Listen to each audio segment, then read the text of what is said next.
कई हारमोनिया वाला हमार मर्याद खराब कर दे।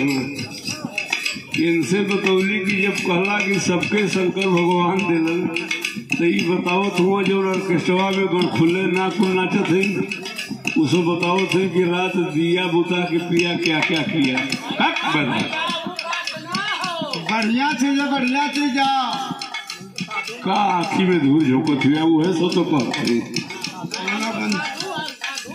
अच्छा आप लोग का बढ़िया है बतावा। यहाँ सी चर्चा भइल है। नहीं इनको स्वर दिखाओ, अपने मिजाज में गाओ, कलाकारों माना जाता है।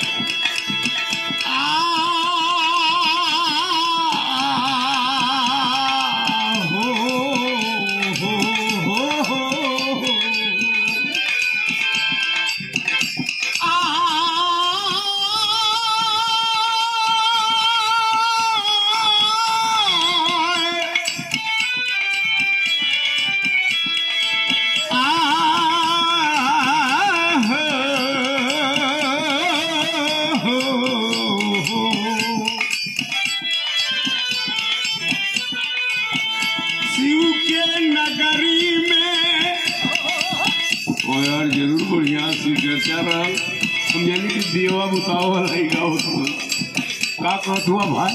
शिव के नगरी में पहली वह रात रे,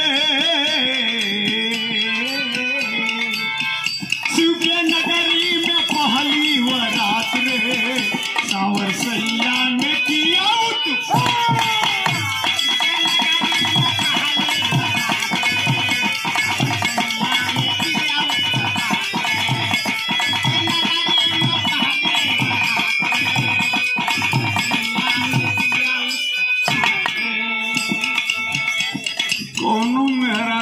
गौना जल्दी कयाल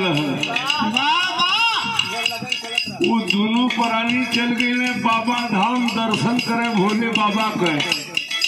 जब दर्शन करके लौटलन वो दुल्हनिया का सखी कलश करे दर्शन डलिया कैसे भर तो वह बतावत रहे।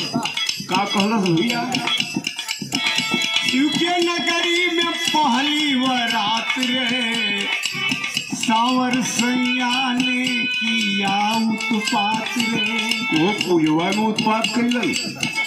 पहले सिलवट ले आया फिर भान पिसावाया, सिलवट ले आया फिर भान पिसावाया, सिलवट ले आया फिर भान पिसावाया।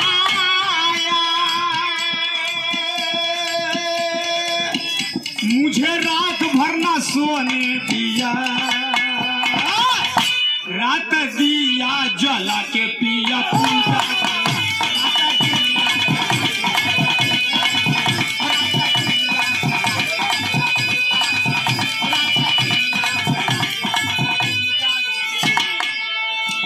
₹100 पुरस्कार अर्जुन का छोटका बेटवा गोरका दिलन। ये बचवा के आशीर्वाद बा। बढ़िया बात बतौलस कि मुझे रात भर न सोने दिया और पिया दिया जला के शिव को पूजा किया।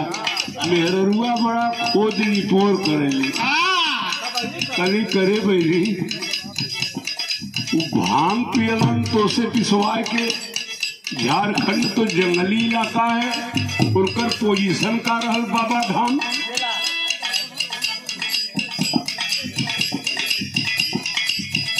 दिखाई सारनाथ से भगवान सरदार बैठ करने का संधि हुआ।